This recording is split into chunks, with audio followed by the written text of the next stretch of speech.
Nossa coluna cervical composta de 7 vértebras, uma sobre a outra ali, sendo que eles compõem essa estrutura, esse segmento chamado de cervical. Então nós temos aí um conjunto de vértebras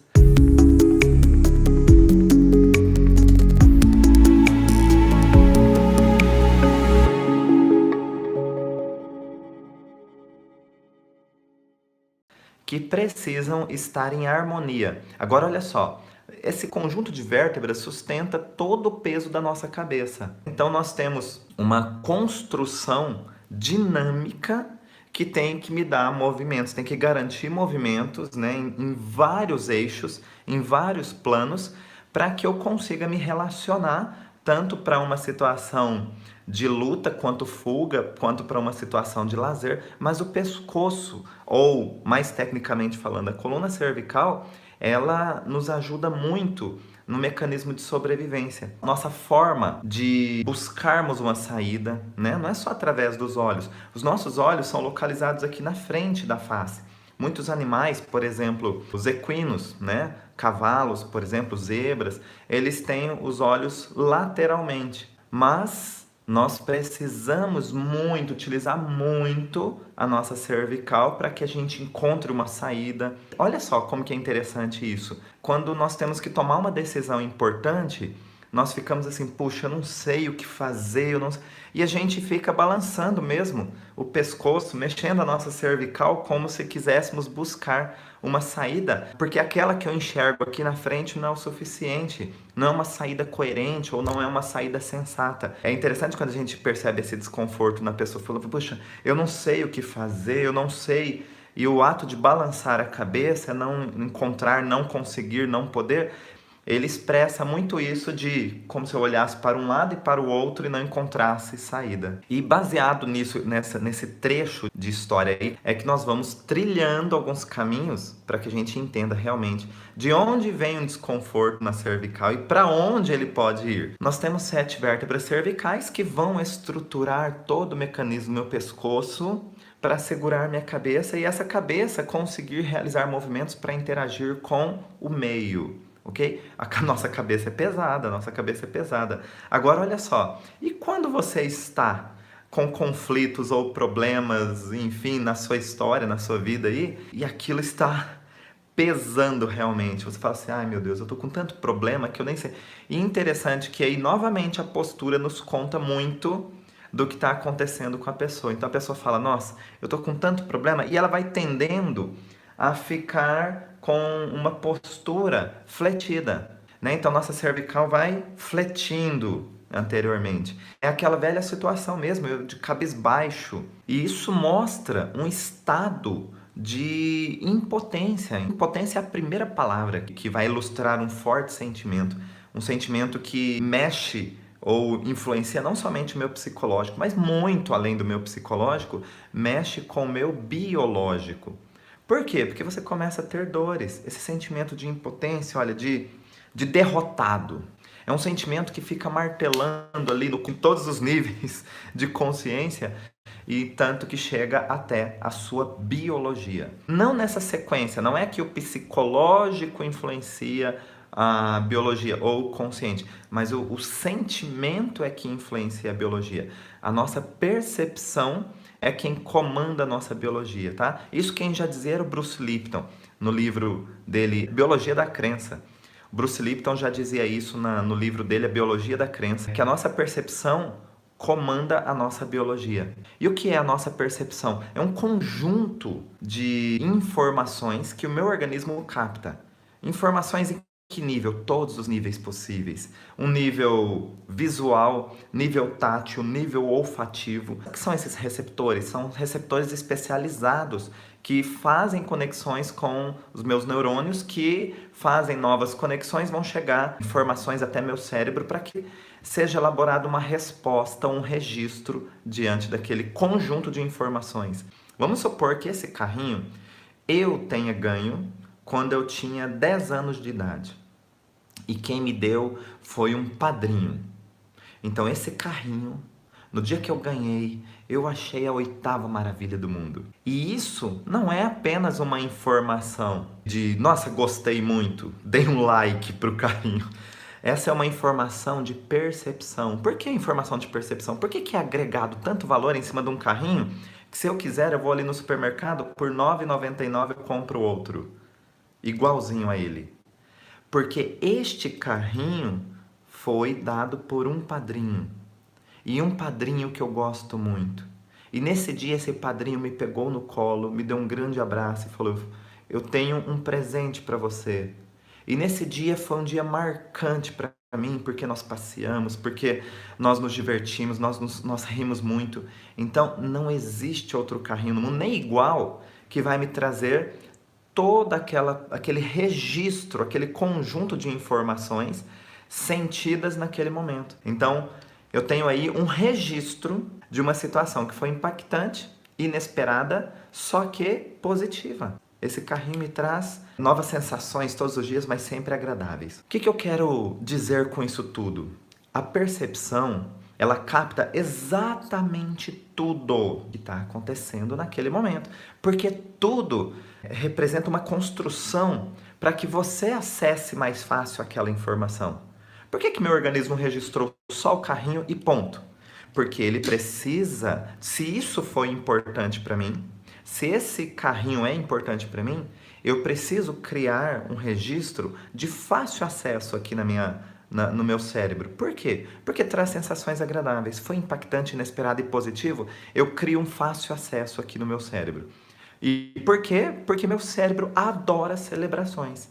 Meu cérebro, isso não só o cérebro do Adailton, o cérebro de qualquer pessoa adora celebrações. Por quê? Porque isso provoca sensações, emoções, sentimentos muito agradáveis. Agora, olha só, eu estou dizendo de uma situação que foi agregado um valor positivo que traz registros muito importantes positivamente. E ao contrário, por que é que meu cérebro registra também com todos os elementos presentes naquele momento uma situação dramática, uma situação chocante para nós?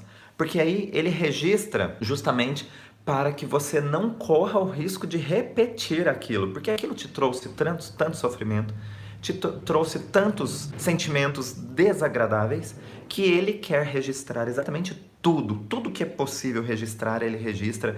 Por quê? Qualquer nova situação que você esteja presente, mas que comece a ter elementos semelhantes àquela situação anterior que foi chocante, o seu organismo já começa a entrar no mecanismo de defesa ou de ataque. Porque ele já vai tendo informações de que, opa, naquele dia tinha esse cheiro no ar, naquele dia tinha essas cores, naquele dia chocante tinha esse gosto. Então, olha só, o meu organismo ele começa a me dar pistas aqui, tanto que eu vou ficando desconfortável, eu posso falar assim, nossa, não estou me sentindo muito bem, não sei nem porquê. E aí você começa a ter sensações, começa a ter sinais no seu organismo de que tem alguma coisa errada. O que são esses sinais? É porque o seu cérebro está captando elementos semelhantes, agora aqui no tempo presente, elementos semelhantes de uma situação que aconteceu no passado e que foi extremamente desconfortável, impactante, inesperado e com um contexto dramático. Então ele registra exatamente tudo para que você tome providências e não corra o risco de chegar até aquele cenário inteiro que foi chocante para você, ok? Então eu tenho aí duas formas diferentes de ter registros. Qual que é o fator no cérebro? Registro não é uma lembrança. Lembrança é algo muito raso. Por isso que às vezes a gente esquece. Lembrança é algo muito raso. Por quê? Porque talvez não afetou a sua percepção. Lembrança é o que é aquilo, o que foi aquilo e tal. Agora, quando eu tenho uma situação impactante e inesperada, que ilustra os dois exemplos que eu disse, quando eu tenho uma situação impactante e inesperada, isso, de alguma maneira, é importante para mim. Se é uma festa surpresa, situação impactante, inesperada e positiva. Como é algo importante, fez sentido para mim, foi muito bom, o meu cérebro registra tudo para, de alguma forma, querer repetir. Ficar mais fácil chegar a uma repetição se ele souber todos os ingredientes daquela sensação, daquele sentimento. Porém, da mesma forma, se eu vivo uma situação chocante, ou seja, impactante, inesperada e com um contexto dramático, o meu cérebro registra exatamente tudo para que eu não corra o risco de cair nos mesmos trilhos e sofrer novamente. E onde que eu quero chegar com toda essa história? Aos conflitos da cervical. Agora que você já sabe que a sua percepção, inclusive, olha só, hoje eu estou com a camiseta aqui, olha lá, você é sua percepção e bioalinhamento. A sua percepção ela é muito particular. E a sua percepção é que justamente vai comandar a sua biologia. Você é a sua própria história e com exatamente tudo que compõe essa história. Voltando à cervical, vamos acrescentar alguns elementos que são comuns para todas as pessoas que têm uma dor na cervical, um desconforto na cervical, enfim, tal, alguma coisa desagradável aí na cervical. Mas quais são os elementos comuns? Depois entra a sua história. Depois você tem os seus próprios ingredientes. Mas os fatores comuns que não podem faltar. Vamos até brincar aqui, né? Cervicalgia não é para quem quer, é para quem pode. E quem é que pode? Quem tiver um forte sentimento. O primeiro elemento que precisa ser captado pela sua percepção: sentimento de impotência ou desvalorização. A pessoa tem que viver uma situação chocante, inesperada, com um contexto dramático, mas precisa ter um forte sentimento compondo, um forte sentimento de impotência ou desvalorização, compondo esse enredo, essa receita. Deixa eu explicar por que esse forte sentimento de impotência e desvalorização. O nosso sistema músculo-esquelético, ele é composto basicamente de um tecido embrionário.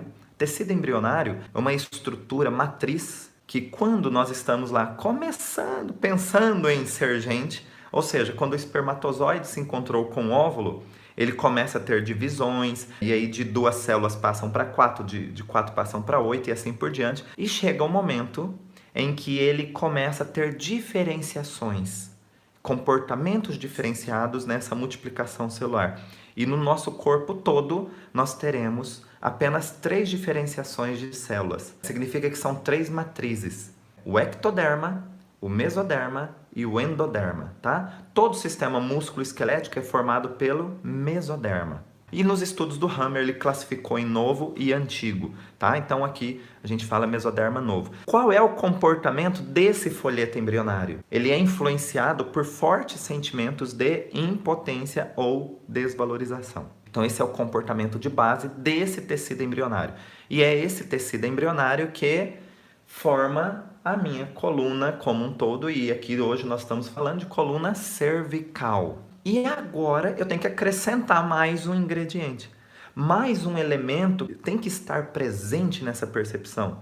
Qual elemento que é? O forte sentimento de submissão. O que é o estado de submissão? Submissão é quando você está dentro de uma situação ao qual você olha para a situação e fala: puxa, isso não há como. Eu sou muito pequeno diante desse problema gigantesco. Isso é um estado de submissão. Ou seja, eu não posso fazer exatamente nada. Isso é um estado de submissão. Ele ou ela, ou a situação, ou o contexto da situação, parece um Godzilla perto de um ser humano.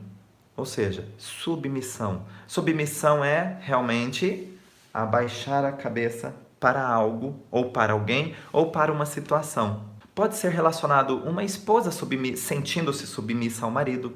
Pode ser uma pessoa sentindo-se submissa ao trabalho. O interessante é que eu preciso ter um registro impactante, inesperado, com contexto dramático, onde eu me sinto muito impotente ou muito desvalorizado, associado a um estado de submissão. Ou seja, eu não consigo fazer extremamente nada. Eu tenho só que abaixar a cabeça e aceitar. Agora, olha só o contexto do nosso tempo presente. As pessoas estão nas redes sociais, né? E o que acontece? O correto seria a gente ter a câmera aqui. Mas já pensou, vamos supor que essa agendinha aqui seja o celular. Você ler o celular assim, digitar, interagir nas redes sociais dessa maneira, né? E aí, olha que interessante. Todo mundo vai falar: oh, o cara é louco, ou o cara é míope. E aí você tá aqui digitando. Todo mundo faz o quê? É aqui, ó. Olha a cervical como é que está.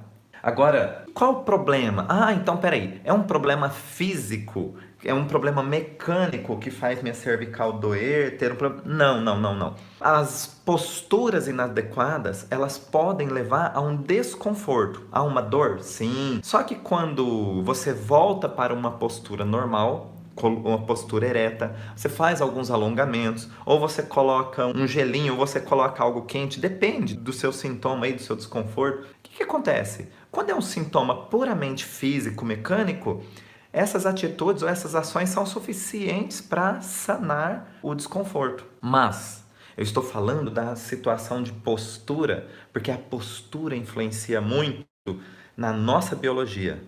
É a postura, não de ser uma má postura, mas é o que a postura significa para o seu cérebro. Eu disse para vocês que a cervical carrega um forte sentimento de submissão. E se ele carrega esse forte sentimento, se eu fico 30, 40 minutos com a cervical fletida, mexendo no meu celular, o que meu cérebro entende? O meu cérebro entende que eu estou numa postura de baixo poder. O que é postura de baixo poder? Sempre são posturas fletidas, onde nós nos colocamos diminuídos. Não é assim quando alguém nos chama atenção e tal, a gente abaixa a cabeça. É assim para todos? É assim para todos, porque nós carregamos essa história em nós. O pessoal do UFC, do MMA, o que eles fazem quando vão pesar? Né? Eles vão lá para a balança antes da luta, aquela coisa e tal. Então é olho no olho e ninguém abaixa a cabeça, é sempre ereto. Ou seja, potência e valorização. É essa a mensagem que eles querem passar e passam para tentar intimidar o outro. Então, olha só, o nosso paciente que chega com a queixa de cervicalgia, você não sabe da história dele ainda, mas você já sabe que na história dele tem que conter algumas informações. Quais? Que ele viveu uma situação impactante, inesperada e com contexto dramático. Segundo, que esse contexto dramático provoca um forte sentimento de impotência e desvalorização. Terceiro, que além desse contexto de impotência e desvalorização, tem que ter um forte sentimento de submissão. E aí nós temos a construção que é comum para todo mundo que tem cervicalgia. Agora vai entrar a história particular da pessoa, que aí nós vamos entender de onde vem essa situação impactante, inesperada e dramática, esse sentimento de impotência e desvalorização e esse forte registro de submissão. É a história do paciente. E ele pode contar, por exemplo, que isso aconteceu no trabalho, que isso aconteceu dentro da família ou que isso aconteceu num dia de lazer no mundo social. Então, olha só, se eu sei o caminho que me leva a desenvolver uma cervicalgia, vai ficar muito mais fácil de trilhar um caminho ou uma proposta de tratamento para que esse paciente caminhe na própria história e chegue até o destino final, que é a resolução. Olha que legal, o terapeuta vai apontar um caminho, não é sugestionar um caminho. É extrair o que o paciente dá conta. E aí, diante disso, ele aumentando a percepção, ele expandindo essa percepção, ele consegue visualizar, olha a cervical trabalhando, ele consegue visualizar muito mais possibilidades de continuar a sua história sem o sentimento de impotência, desvalorização e muito menos o de submissão. Como fazer isso? Diante da história do paciente identificada, você vai dar a ele algumas verbalizações. Essa verbalização deve conter o quê? Tudo que é contrário a esses sentimentos que estão registrados aqui. Lembra que eu disse que o paciente ele tem um registro que foi captado pela sua percepção e nesse registro contém exatamente tudo que compôs aquele momento de impotência e desvalorização. E quais são os sintomas? Eu posso ter uma cervicalgia, cervicalgia é a dor na cervical, eu posso ter uma contratura. Nossa, eu posso ter tanta coisa, por quê? São variantes diante da história particular do paciente. Qual é o fator comum aqui? Todos estão na cervical. Então, olha como é importante você escutar a história do seu paciente, você escutar, respeitar. Quando você escuta a história, você já está valorizando a história dele, você já está respeitando a individualidade. Por isso que o tratamento é individualizado. E é muito bacana porque se torna muito mais assertivo. Tá longe, as pessoas às vezes ficam falando, nossa, então a sessão de bioalinhamento ela vai dar um conselho. Não, conselho o seu vizinho já fez, o seu compadre já fez. Aqui nós vamos elaborar, é uma das ferramentas, nós vamos elaborar uma verbalização. Essa verbalização, ela é muito direta, é como uma flecha no alvo. Ela vai ser sensata, ela vai fazer sentido para essa percepção. São palavras-chave que vão ser inseridas dentro de um contexto de estímulo. E aí, qual a verbalização? Bom, se o ponto comum é o sentimento de impotência e desvalorização, eu preciso oferecer dentro dessa verbalização palavras ou expressões que indiquem potência e valorização. Então eu posso dizer assim, você já pode, você já consegue, você é capaz de, você consegue reconhecer que. Então são expressões que ilustram esse poder interno. Não posso sugestionar, por exemplo, você já é capaz de sair do emprego. Não, pelo amor de Deus, não faça isso. Você já é capaz de procurar habilidades em você. Você já é capaz de ampliar a sua percepção e ter atitudes diferentes. Então, percebe que eu deixo aberto o que ele vai fazer, porque é muito particular. Senão eu serei um intrometido e não um terapeuta. Eu consigo, só que eu digo que a resposta está nele, que ele já é capaz de acessar essa resposta e tomar atitudes em cima dessa resposta. Por quê? Porque quando ele tem esse tipo de afirmação, ele se sente mais empoderado e esse sentimento de ser capaz choca com o que ele estava vivenciando, que é o sentimento de não ser capaz, ok? Então, por isso que a gente vai construindo. Qual é outra informação? Estado de submissão. Submissão é algo realmente destruidor, que me deixa realmente com um grande peso, como se estivesse carregando o peso do mundo aqui, né? Tem até uma música que eu estava ouvindo hoje de manhã, que era da Marvin, né? Do Titãs, né? Que um trecho da música fala: eu sentia todo o peso do mundo em minhas costas, eu queria jogar, mas perdi a aposta. Então, olha só o estado de submissão. Eu queria jogar, mas perdi a aposta. Então, ou seja, eu não posso e não consigo fazer mais nada. Eu tenho peso no mundo nas minhas costas. Olha só, cervicalgia para o Marvin, né? Então, Titãs ilustrando uma possibilidade de conflito aí, ilustrando a cervicalgia. E aí, diante disso, o que é que eu poderia dizer, verbalizar, né, para um paciente para vir ao encontro desse estado de submissão, vir de encontro, na verdade, que é para chocar mesmo um contra o outro. Você é extremamente capaz de.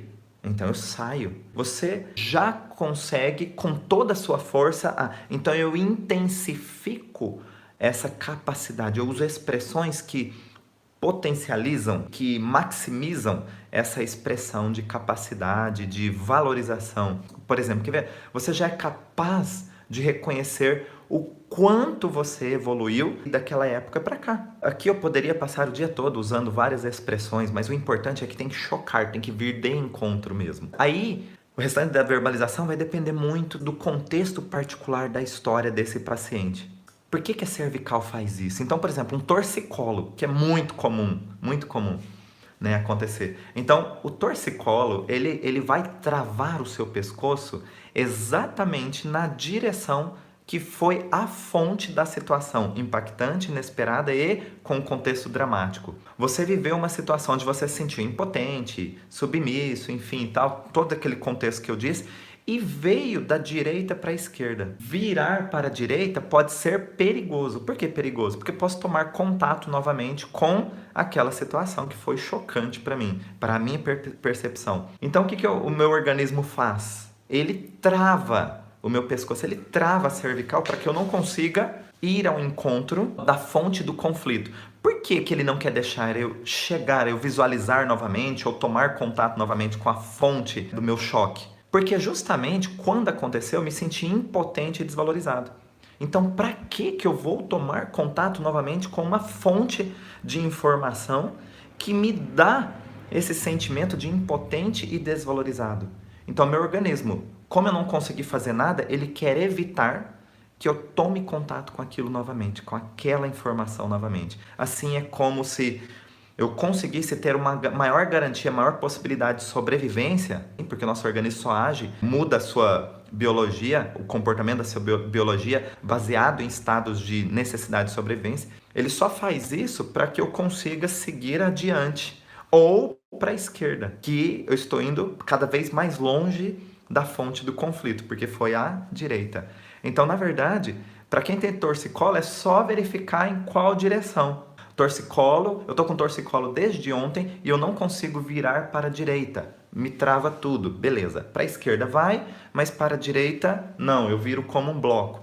A pergunta é: o que é que aconteceu ontem que foi impactante, inesperado, que tem um contexto dramático por trás, onde você sentiu-se muito impotente ou desvalorizado em realizar qualquer atitude para resolver aquela situação e, acima de tudo, você entrou num estado ou um clima de submissão. Por quê? Porque aquilo que estava acontecendo era gigante, era muito grande para que você tivesse uma atitude de resolução. E aí você trava. De onde que veio essa informação? Veio do meu lado direito. Então são muitas informações ricas que vão facilitar você identificar. A partir do momento que você identifica, o que precisa acontecer?